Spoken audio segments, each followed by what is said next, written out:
stream on YouTube. Yes, let's go. YouTube ライブになったと思いますけれども、YouTube の皆さんもおはようございます。Wait, we're not on YouTube yet. Oh, what? 参加中か。Okay, now we're on YouTube. Okay. 今ですね。there you go. YouTube の皆さん、おはようございます。コフィーゴルフブレイクナンバー2ですね。第2回目のコフィーゴルフブレイクになりますけれども、ぜひぜひ、ようこそ。Okay, and so for the people who are watching later, this is going to be actually, we're going to have Yukino on as a guest. We're going to be talking about Hideki Matsuyama as well. We're going to be taking a look at Google Trends. We got a bunch of interesting stuff for you guys, so this is going to be a great show. で、今日はテーマとしてはもちろん、松山選手が優秀した、マスターズと、その優秀が日本の、ゴルフ協会に対してどういう影響を与えたかっていうポイントを今日話したいと思ってますけれども、今日のゲストはチェッキダウトゴルフの由希乃さんです。あと10分ぐらいで参加していただきますので、楽しみにしてください。Okay, so the first thing I want to talk about is going to be actually Hideki Matsuyama's putter change before he won the Masters champion. I think this is actually going to be a really interesting segment before we get Yukino on. So how he changed his putter game? No, not his putter game, but he changed his putter before he actually played the Masters. Yeah, so we'll start with the club itself. で、最初は松山選手が、大会の前にパッターを変えたことですね。変えたことで、それが本人の、プレイに対してどういう影響を与えたのか話したいと思ってます。So basically, for you guys who don't know, Hideki Matsuyama is known to be a tinkerer with his putter before he plays. However, typically when he gets out to the round of golf in a tournament setting, he uses the same putter all the time. So it's not like he changes putters too much when he plays on the competitive round, but definitely when he's practicing, he's always tinkering with the putting. So you mean basically he always plays with the same club and... Yes. Well, so when he's practicing his putting before the tournament, he has a bunch of putters in his bag. He's always tinkering. Okay. Potentially going to change, but he never actually does, right? Okay. で、皆さんご存知なのか、わからないですけれども、松山選手って、練習とかウォームアップの時にパッターって何本か準備しておいて、最終的に、変えるか変えなかちょっとわからないんですけれども、大会中はいつも同じパッターを使うみたいですね。Yeah. However, the interesting part for this Masters tournament, he actually did end up jumping the gun and putting a new putter in the bag. Now, that new putter didn't necessarily have two different of specs. We're going to go into that next. で、ですが、普段は大会中には変えないんですけれども、パッターを。でも今回はパッターを変えたみたいです。で、そのパッターのスペックがどう変わったか変わってないか、今から話したいと思っています。Yeah, so it says here, basically what he did was he consulted with a Scotty Cameron rep, Drew Page, on the tour. And this was actually back maybe a little while ago, but the loft is going to be the same in the putter, the lie is going to be the same, and the head weight is going to be the same. So essentially, the putter is pretty much exactly the same, Alex, except for the model is different. で、今回は練習したパッターと大会中使ったパッターはロフトが同じ、ライも同じ、ヘッドの、体重も同じだったんですけど、モデルだけちょっと変わったみたいですね。Yeah. Now the interesting part is the reason why I think he's changing his putter, if you kind of go through his statistics, Alex, throughout the years, he's never been really that good of a putter. He's actually been kind of not a very good putter, to be honest, throughout the years. で、数年間前からの、松山選手のパッティングをこうやって見てたら、数字的に見てたら、そこまで上手な、パッターではなかったんですね。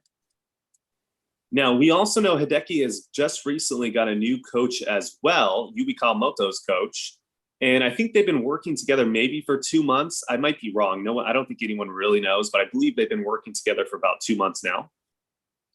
で、大会前に新しいコーチと、まあ、新しいコーチができて、大会2ヶ月前ぐらいから一緒に練習してたみたいなんですけれども。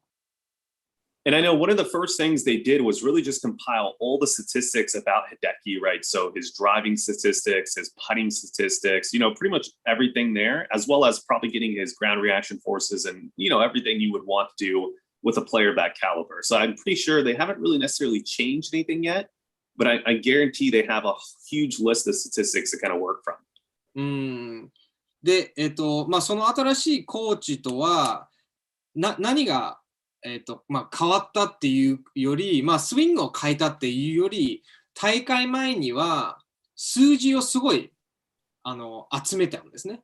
どういう数値が、ドライバーとかパッティングの数値とか、それぞれ残して、一応そこまでしか言ってないみたいだったんですけれども。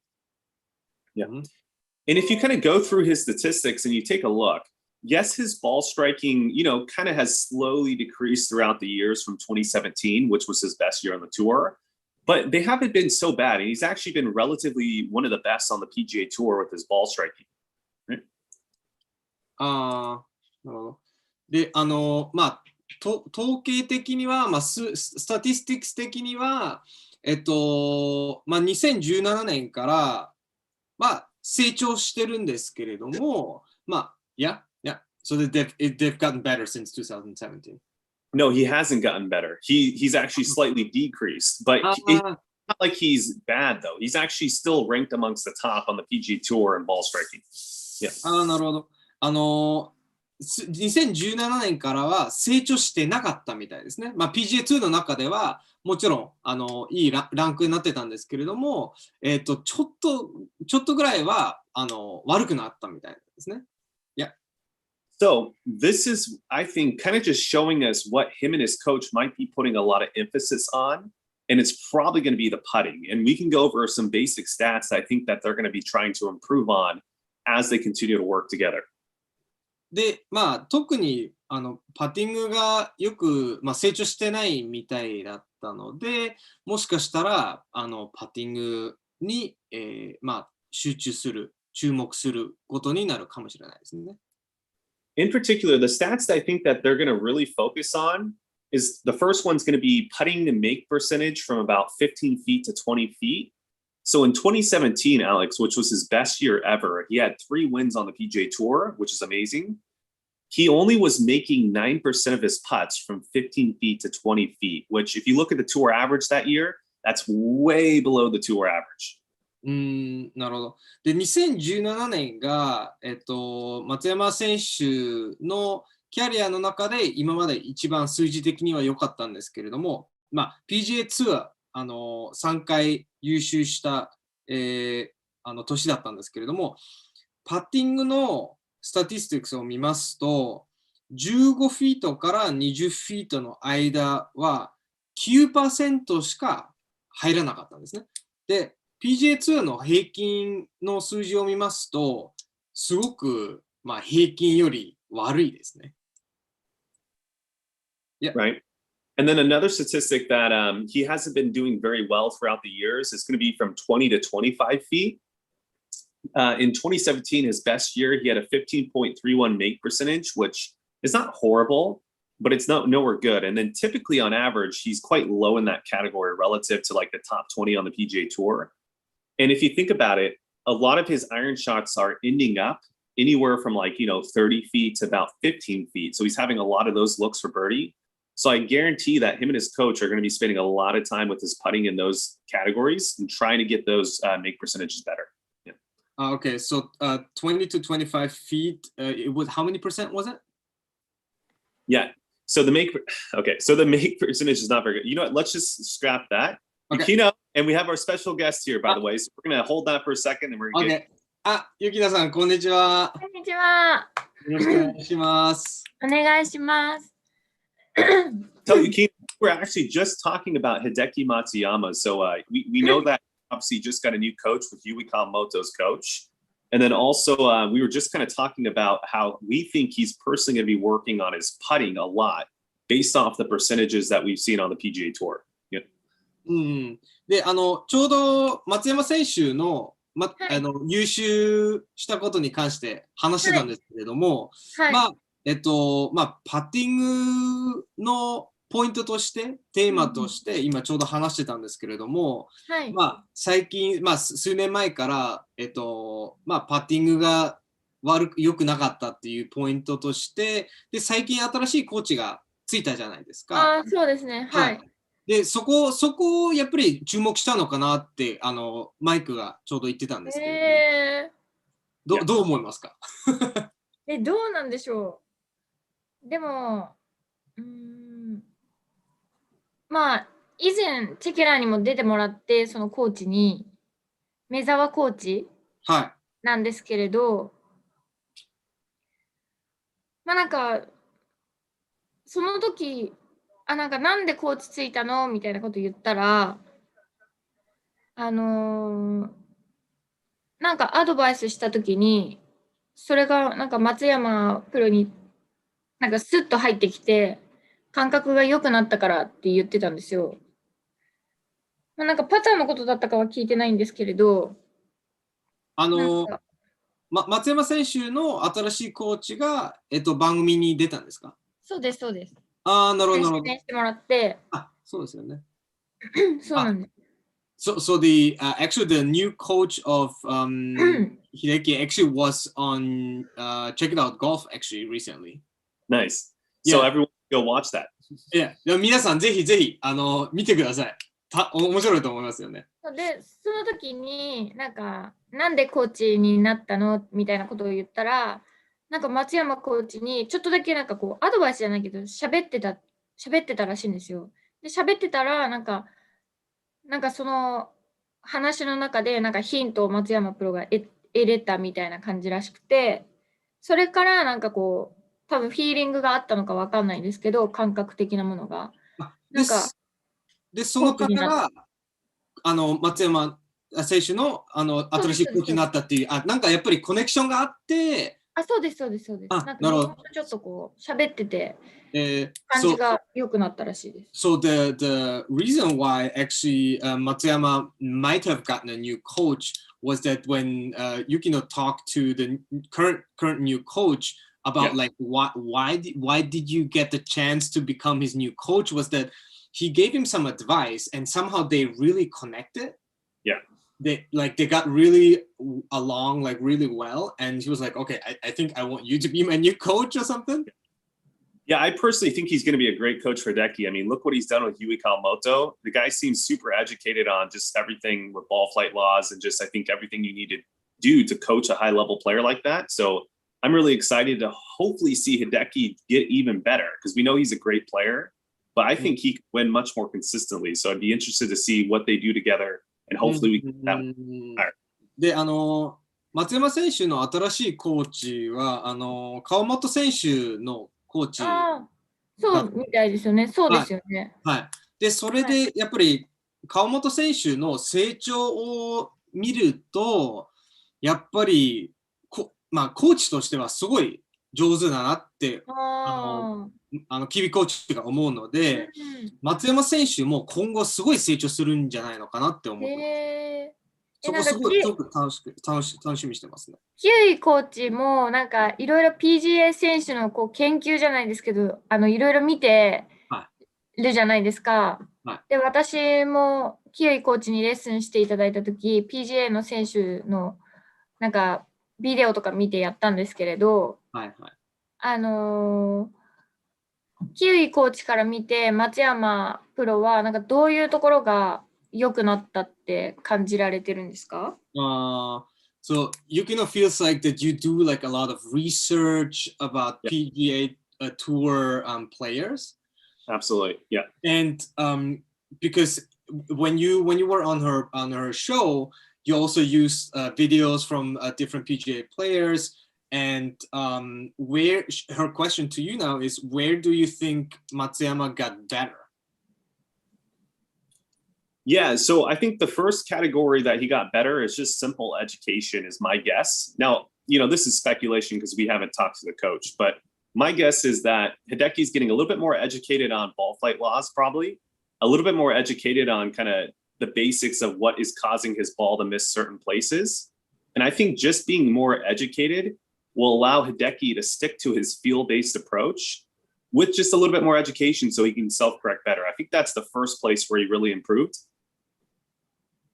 1個目のポイントとして、松山選手の知識がアップしたかなと思うんですよ。基本的に、自分でどうやって、成長するとか、やっぱり修正するとか、やっぱりミスってしまったら、どうやってコレクションできるか。そこはすごい知識的な話なんですけれども、そこはすごいもっと知識持ったかなと思いますね。なるほど。Yeah. Now, すごいですね。Which will be good. Now, from there, if you take a look at statistics, he's only been working with Hideki for 2 months, so you really can't criticize him for this. But definitely from 2017 to 2021, you've kind of slowly seen his game slightly regress. Not a lot, but about 5%. But what I'm thinking with the new coach is we're hoping to start seeing a lot of the categories that he was really dominant in before continue to be dominant and hopefully get better. And then also I hope his putting will be a huge emphasis of the two. And I think that will definitely take Hideki to the next level. Yeah. 2017年から2021年、新しいコーチがつくまでですね。つくまでがやっぱり 5% ぐらいパフォーマンス、実は松山選手落ちてたみたいなんですよ。そうなんですか。2017年から21年まで。はい。で、新しいコーチがついて、今2ヶ月ぐらいしか経ってないんですけれども、で、そこは、パッティング、今後、パッティングとかもすごい注目するんじゃないのかなって、キビコーチが思ってます。なので、今まで、上手なやっぱりポイントとしてはもっと成長するかなと思ってるんですけれども、やっぱりちょっと苦手な例えばパッティングな、ポイントは今後成長すると思います。But real quickly, I have a question for Yukino. We're going to go a little bit off of Hideki for a second, but I want to kind of just talk about Yukino real quickly for the audience who maybe doesn't know her. Real quickly, give us maybe like a 3-5 minute kind of pitch on why she started her YouTube channel, kind of what her YouTube channel is about, and then what she's going to be doing in the future. で、ちょっと松山選手からの話を置いといて。置いといて、ちょっとチェックアウトゴルフに関して話してもらいたいんですけれども、なぜ、ゆきのさんが YouTube チャンネルを始めたか。で、どういうチャンネルなのか。で、今後どういうコンテンツを作るか、話していただければ。なるほど。始めたきっかけは、私もともと YouTube すごい好きで見ていたんですけれど、YouTube ってもう自分で好きなように、好きなようにというか、自分でこうコンテンツを作れるじゃないですか。なんかそういう唯一の動画制作の場所だなと思って、ずっとゴルフしていたっていうのもあって、ゴルフ業界になんか貢献できたらいいなっていうのと、なんか人口が増えたらいいなっていういろいろな思いから、YouTube 始めてみたいなと思ったのがきっかけなんですけれど、その時にたまたまこう連絡をちょっと取ったりしてたプロたちとか、大学の後輩とかに頼んだら、もうみんな全然いいよってこう、手伝うよみたいなことを言ってくれたので、なんかそこから、じゃあみんなでちょっと動画を作り上げていこうかなみたいな、みんなの力も借りて、YouTube やってみようかなって思ったのがきっかけです。なるほど。So, she actually liked YouTube from the beginning because it's like a platform where you can express yourself. It's easy like to make your own videos, right? And at the same time, she was playing golf and she wanted to contribute to the golf community and would have liked to see the golf community, increase. And she just reached out to pros and other like golf players, her friends from university, and they're just like, yeah, sure, I'll get on your show. Sure, why not, right? And so slowly but surely, the community, like her followers, etc., subscribers increased. And yeah, like that was actually the reason why she got into it, like self-expression and contributing to the show, to the community. No, I love that. That's one of the big things that we personally want to help too with in Japan, as well as just in the world, is grow the game of golf. But my next question to her, maybe for like the smaller creators out there who are just kind of getting started on their own, personal journey, what would be maybe some words of advice for them? 今からやっぱり YouTube チャンネルを始めたい方とか、もう始めてまだ登録者方が少ない方に何かメッセージありますか？なんかこれをこうすればもっとフォロワーが増えますとか、こういうコンテンツを作ればなんか登録者方が増えるとか。Teach us, teach me. What's your secret? 教えてください。秘密を教えてください。でもまずは続けてここまで続けてこれたのも、私一人の力じゃないんですけれど、続けていって、何の話がみんな聞きたいのかは、出してみないとわからないっていうところはあるんで、自分がいいなって思うお話とかをうまく配信できたら、もうそしたらなんか、共感してくれる人だったりとかがついてきてくれて、徐々に増えていくんじゃないかなと思います。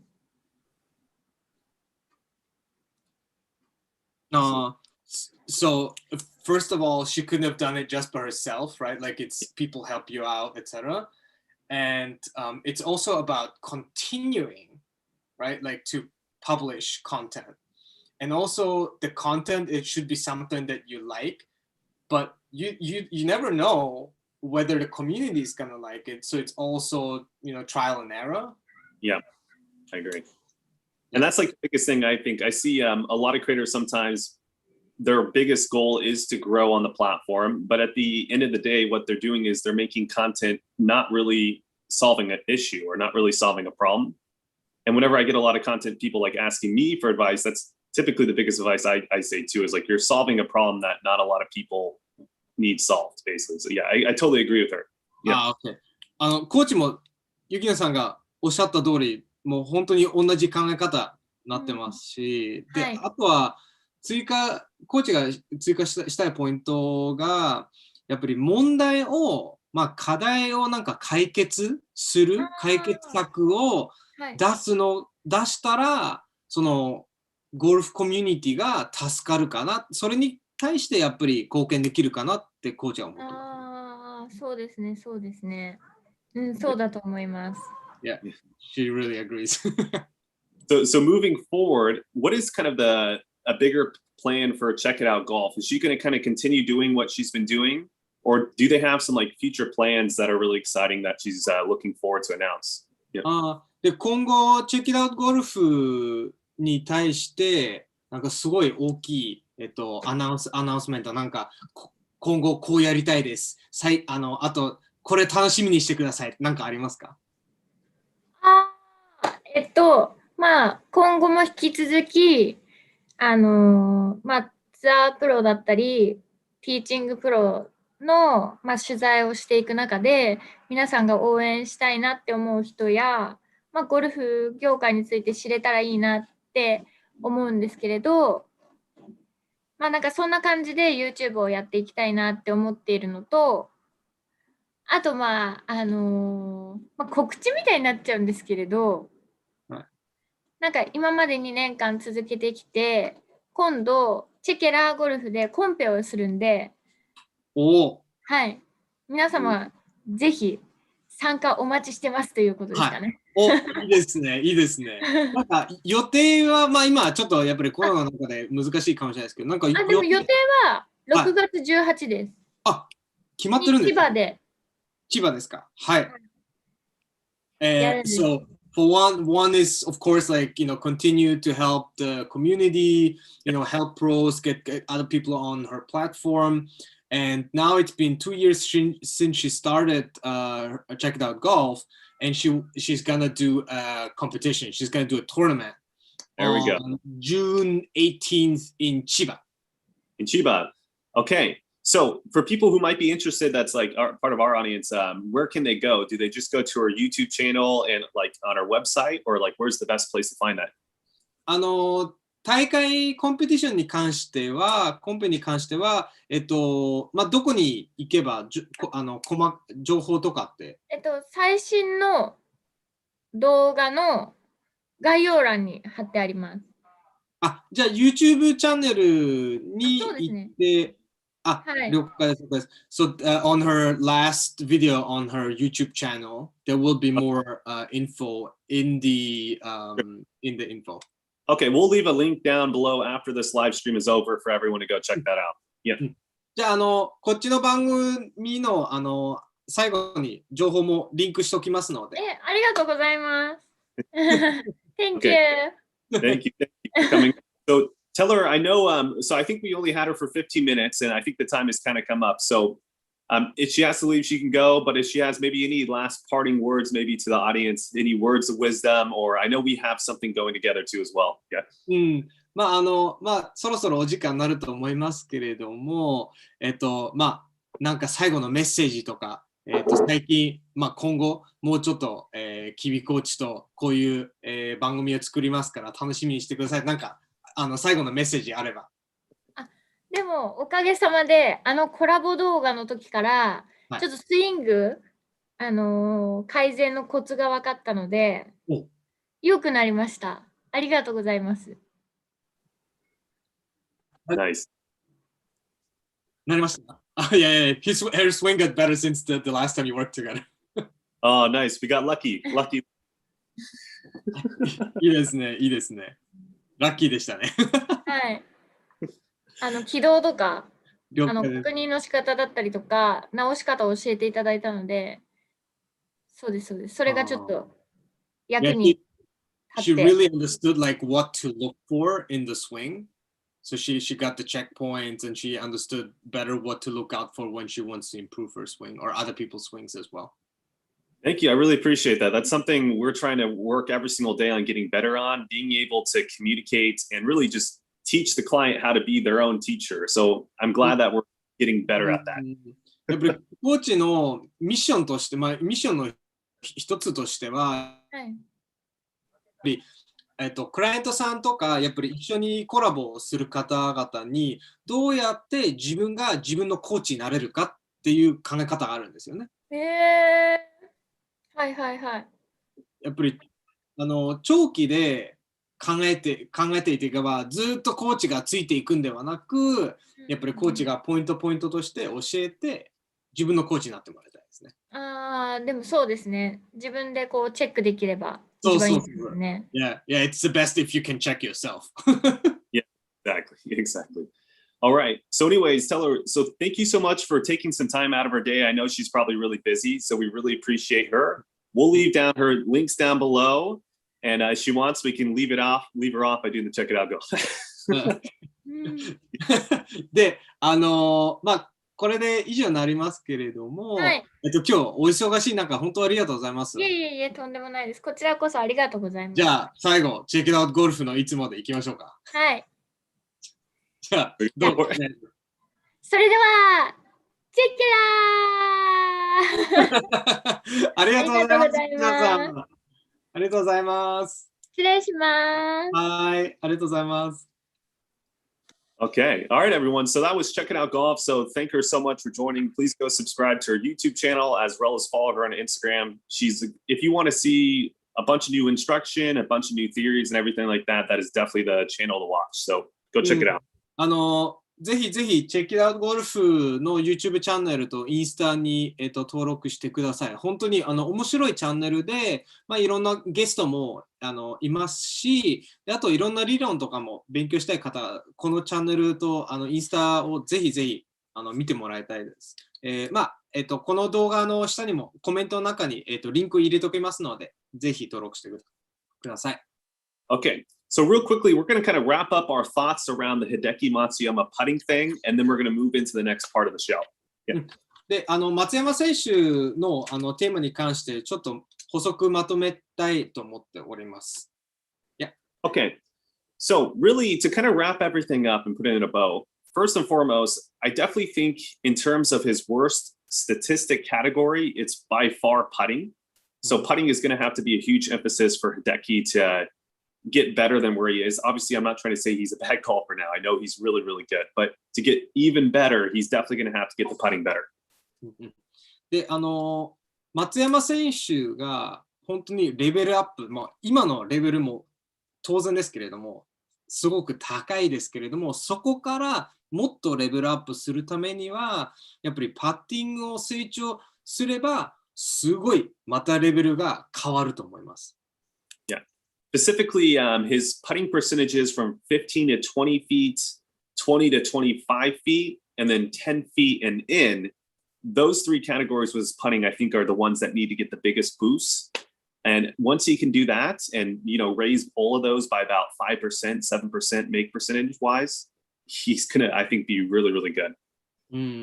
で、カテゴリーで分けますと、10フィート以内、15フィートから20フィート、20フィートから25フィートの3つのカテゴリーで入れる、スコアする、パッティングを 5% から 7% ぐらい成長すれば全体的にすごい成長すると思います。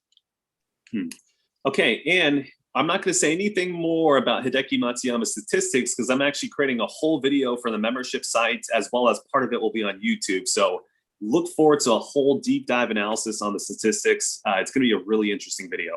Yep. で、もっと、松山選手のプレーとか数字的に、聞きたい方は、今月中に、メンバーシップサイトにコーチが新しい動画をアップしますので、それを楽しみにしてください。本当に松山選手として全体的に、いろんなポイントに関して話しますので、楽しみにしてください。Okay, so the next part of the video or the show that we're going to be talking about is looking at Google Trends search data. The main point that we're trying to figure out is Hideki Matsuyama's win. Are we going to see a huge influx of new golfers into the Japanese golf industry? We're going to try to see if we can kind of figure that out using Google Trends. で、次のテーマとしては、松山選手が優秀したことで、日本国内でGoogle トレンドのツールを使ってゴルフ協会に関してどういう影響を与えているかっていうことですね。Okay, so hopping in Google Trends, the first keyword that we're going to be using is golf, specifically, the sport of golf. And what I'm going to go take a look at first is compared to like the overall charts. Is golf, the search, going to be at its highest search volume relative to a 5-year span, basically, right? So because Hideki won, if we're going to get a lot of search volume there, that could be a good key point to show us that there might be new people coming into golf, right? で、ゴルフ、スポーツとしては、5年間の期間で、Google トレンドを、検索して見てみますと、松山選手が優秀した、とこで、そのゴルフとして、キーワードとして、どのぐらいピークしたか、成長したか、増えたか確認します。Okay, so now as we look at the interest over time on Google Trends for the keyword golf, we're seeing that the first biggest spike and the biggest spike throughout the 5-year span was in 2017, specifically August 27th through September 2nd of 2017. That was like the biggest spike throughout all 5 years. で、ゴルフのキーワードとして Google トレンドで一番、5年間の期間で、ピークしたのが2017年の8月から9月ですね。And this is specifically for Japan, not the world. This is for Japan. Yep. それは国内だけですね。日本国内。Okay, so the interesting part, and to kind of break this down, remember, Hideki Matsuyama had his best year in 2017 where he won 3 times. So you might be able to attribute Hideki's winning 3 times to this huge spike in 2017. That could definitely be the case. で、松山選手のキャリアっていうか、成長を、その Google トレンドとどういうつながりあるかと考えますと、松山選手の今まで、ベストだった年が2017年だったんですね。PGA ツアーです。3回優秀した年だったんですけれども、そう考えますと、すごい影響あるんじゃないのかなと思えられます。Specifically, Hideki Matsuyama in 2017 won the WGC Bridgestone Invitational, which is a pretty big tournament. He won it August 6th. And if you take a look at the peak time, it was peaking around August as well. So I think it might be safe to say that Hideki was definitely the cause of it. You know, could be wrong, but I'm pretty confident it has to be the cause. で、松山選手がブリッジストーンでの大会を優秀したのが8月6日だったんですね。で、ゴルフとしてキーワード Google トレンドですごいピークしたのが2017年8月だったので、それが偶然だと思えられないので、松山選手が優秀するときにキーワードとして国内ですごい成長増えるっていうことが、言えると思います。Now, the worrying part to me personally is we only saw a spike for about a few weeks, maybe 3 weeks, and then it immediately dropped all the way back down to where it was before it. And it kind of stayed consistent. There's little tiny spikes here and there afterwards, but we didn't see the chart go like this, Alex, right? Which is what you're hoping for when you're trying to see a bunch of new people coming into the industry. It kind of just peaked and then went straight back down and went back to normal. So that's a little worrying for me, right? で、松山選手がブリッジストーンで優秀して3週間はGoogle トレンドでは、ゴルフのキーワードがすごい成長したんですね。すごい増えたんですね。検索される方が。で、残念ながら3週間後、すごいドロップしてしまったんですね。すごい減ってしまって。で、ベストケースだったら、やっぱりゴルフ業界でやっぱり人が増えて、コミュニティが人数的に増えて、すごい成長してたら、ずっと成長してもらいたいですよね。残念ながら、3週間後、2017年、松山選手が優秀した後に、またドロップしてしまったんですね。で、その、優秀した前の数字ぐらいに戻ってしまいました。Yeah. So obviously, the Bridgestone is not as big of a Masters win, right? That's a completely different thing. A first major win for a min versus just, another tournament that he won. So maybe we're going to see the Masters have a little bit different, effect. But another situation we can look at and draw from would be when Hinako Shibuno won the major championship for the ladies. So we're also going to kind of look at that as well. で、もちろんブリッジストーンの大会はマスターズを、優秀することに比較ならないことは、当然ですけれども、全然レベルが違いますし、で、あとは渋野選手が、優秀した時のGoogle トレンドも、見てみたいと思ってます。Okay. So from here, basically, Hinako Shibuno won her, I believe, her major championship in 2019. One sec, let me look this up. When did Hinako? So tell them, we believe it's in 2019. で、渋野選手が、優秀したのが多分2019年だと思うんですけれども、ちょっと確認します。We're going to double check here. Let's see, when's the Women British Open? 2019, yeah, so it was August 4th. I believe. ちょっと待ってね。Yeah, August 5th, I believe.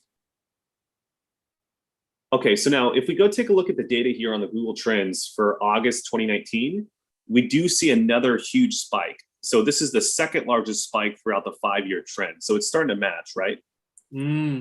で、渋野選手が2019年の8月5日に優勝した時にも、Google トレンドでゴルフがキーワードとしてすごい検索されたんですね。で、それが5年間の期間の中で、第2に大きくなる、成長だったんですね。Yeah. Now, just like with Hideki in 2017, we're seeing a huge drop off after her win. So roughly in September, like the next month pretty much, there's a pretty big drop off. And overall, we didn't see the chart go up, right? It spiked, but then it's still flatlining, right? So we're not seeing an increase in golfers. Okay. で、渋野選手が優勝した、前と後ですね、前後を比較したら最終的に、また戻ってしまったんですね。で、ある検索される、数があって、渋野選手が2019年の8月に優勝して、すごいピークがあって、またその前と比較したら戻ってしまったんですね。なので、またドロップオフしてしまって、元に戻ってしまいました。Yeah. So what we're kind of seeing so far in terms of the trends, in terms of search volume, is we're definitely seeing an initial peak, but we're not seeing any type of growth. So is it because the systems behind the Japanese golf industry are not keeping people in the game? Like there's something that's not keeping people there, right? So those wins are definitely attracting new people, but we're not keeping people, in my opinion, right? So yeah. I think that's really, it looks like the issue as just looking, this is a basic search, by the way. We'd have to go a lot more in depth to really know. This is kind of what I'm seeing personally. で、コーチが思うのが、やっぱり間日本のゴルフ選手が優秀して、Google トレンドでのゴルフの検索がピークするんですけれども、そこをキープできないっていうか、またトレンドとして落ちてしまうので、そこがすごく残念だと思うんですけれども、なぜそこをやっぱりメンテイン、キープできないかっていう、考えますと、やっぱりゴルフ協会がその新しく興味持っていただく方が、残らないって考えていいと思います。Okay. All right, so now the interesting thing let's say we go over to America and type in the same keyword. The interesting thing is the chart looks way different, by the way, Alex. The chart is very much kind of like this. So there's definitely a very consistent, we can tell that certain seasons we're going to see a lot more golfers. Like it's very consistent. But in general, even though it's going up and down, we do see growth. So that's showing me that America's a little bit better at capitalizing on maintaining or keeping the new people into the game of golf, right? So I think there is definitely some type of correlation here. で、アメリカの方での Google トレンドを検索しますと、やっぱりゴルフとしては、アメリカでは、もちろん間ピークとかドロップとかありますけれども、全体的に成長してると思ってます。Yeah. So again, for everyone out there, I'm not trying to, diss on the Japanese golf industry. This is not meant to be negative, like I hate you guys. This is really just trying to show you guys the facts and try to kind of figure out why are we not keeping new people in the game in Japan versus other people or like America is. Like this is some of the issues you're going to need to solve if you want to see the Japanese golf industry stay alive for, another generation, right? So.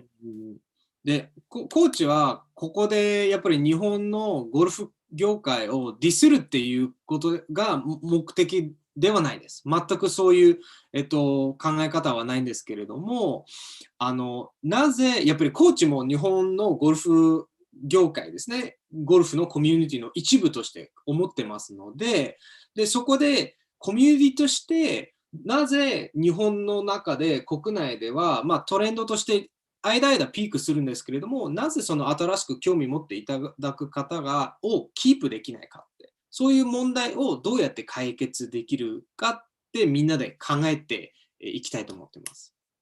Now, if we take a look at Hideki's win, so whenever we saw, let's say Hinako Shibuno win in 2019, and then Hideki win in 2017, we saw a huge peak and then a drop. The interesting part for this Masters win for Hideki, at least so far, again, we're probably gonna have to wait a little bit longer to get some data, but we're not seeing the peak get anywhere near as high as Hinako Shibuno's win peak or the peak for Hideki in 2017, which is really interesting, right?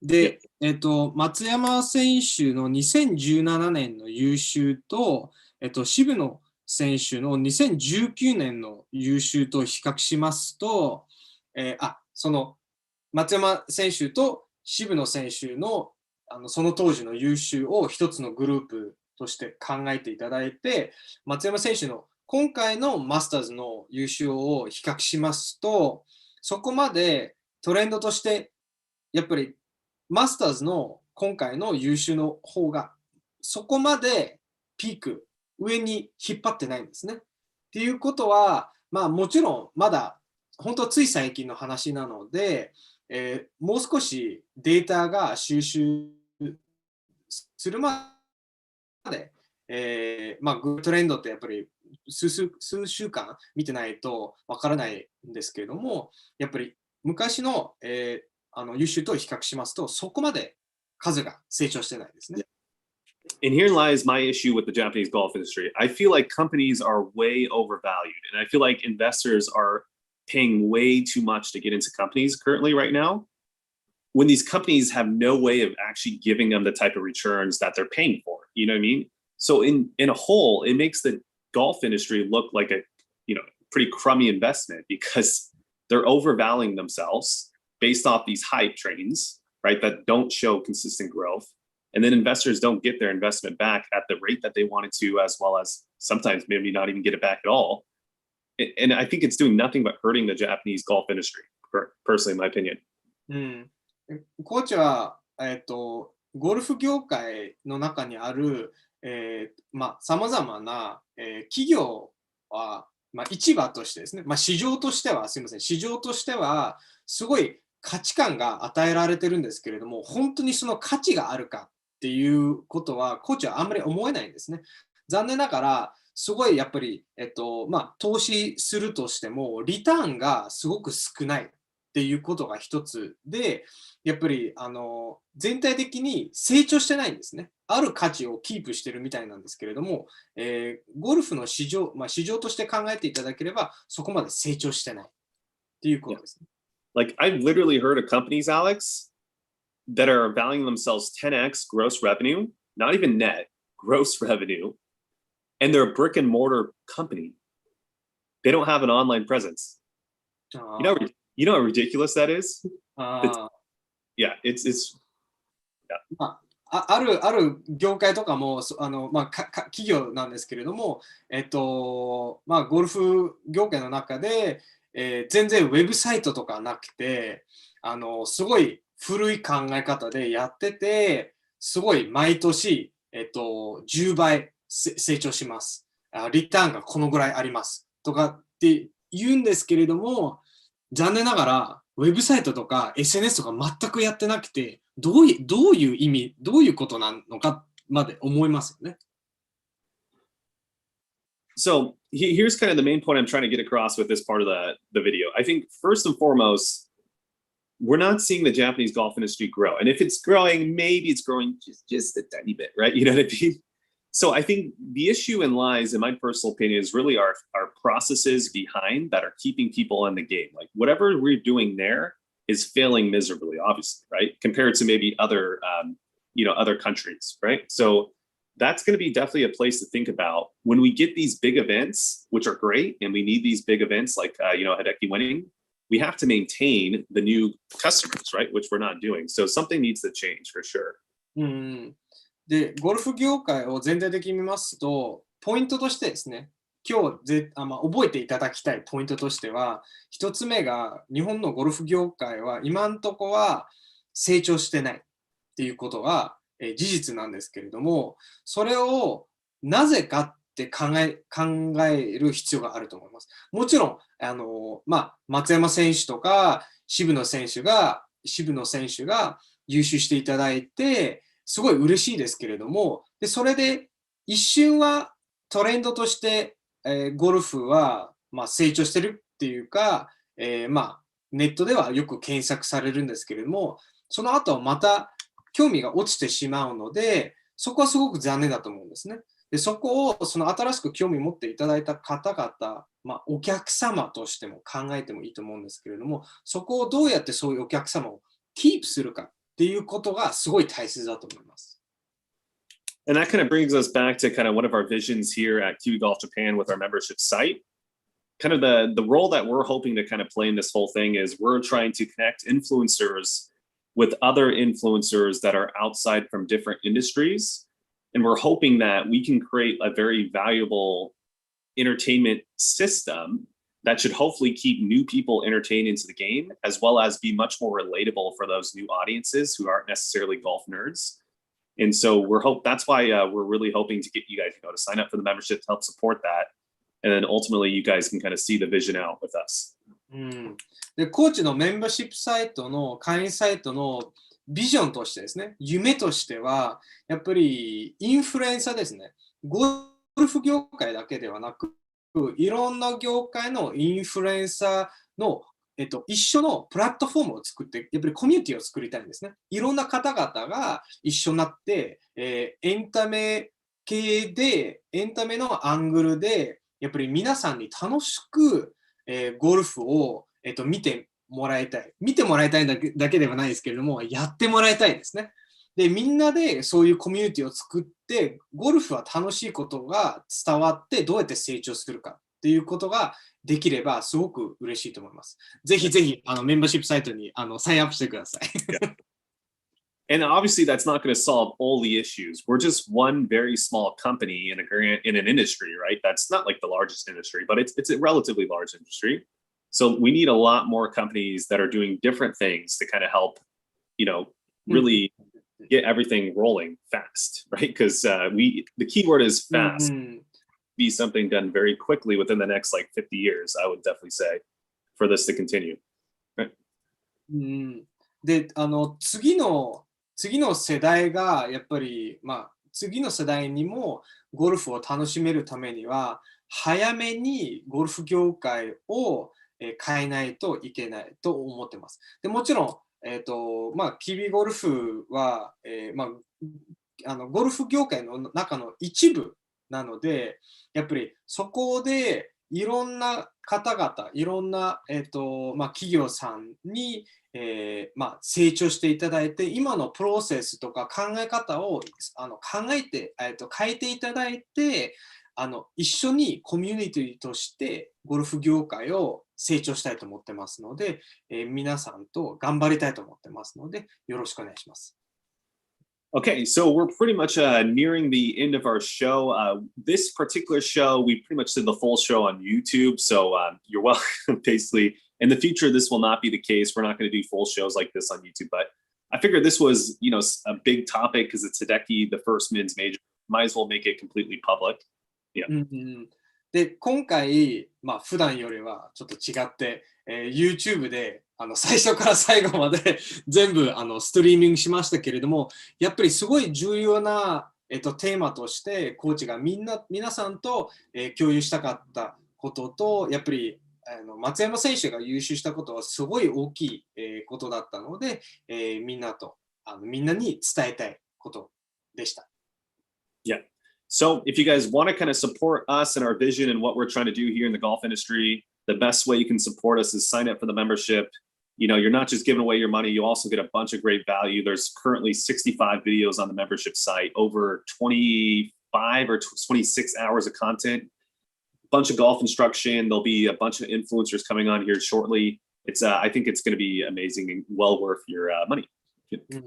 で、コーチとやっぱりキウイゴルフの、ビジョンの夢ですねをサポートしていただくためには、もちろん、メンバーシップに、サインアップしていただくことがベストなんですけれども、それは募金ではないですね。募金ではないので、すごいいいコンテンツでリターンをしたいと思ってますので、それは、60本以上ですね、今のところ動画数としては。で、コンテンツは26時間ぐらい今のところあるんですけれども、ちょっとずつ増やして、ゴルフ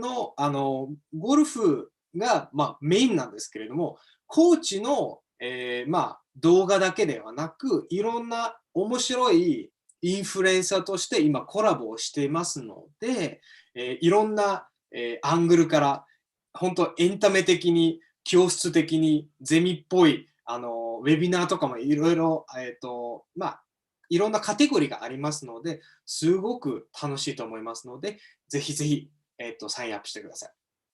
Okay. So, first and foremost, big thanks to our somewhat decent interpreter over here, Alex. So, give him a round of applause to Alex over here. まあまあの強くアレックスも今日も頑張りました。Give a big round of applause for Yukino for joining. Thank you so much for taking some time out of her busy day. Thank you, Yukino. チェケラーゴルフのユキナさんにも本当は今日お忙しい中で参加していただいてありがとうございます。And a big round of applause to all you guys for watching and viewing our videos. You guys make everything happen. So thank you guys so much as well. でもちろん皆さんご覧になっている皆さんのいつものサポート本当にありがとうございます。All right. So we'll see you guys in the next video. Have a good rest of your day. And yeah, play some golf. Enjoy it. Enjoy the industry. じゃあ、これで以上になりますけれども、今日もありがとうございました。楽しい、週末を、過ごしてください。ゴルフでもできたらいいですね。はい、ありがとうございます。ありがとうございます。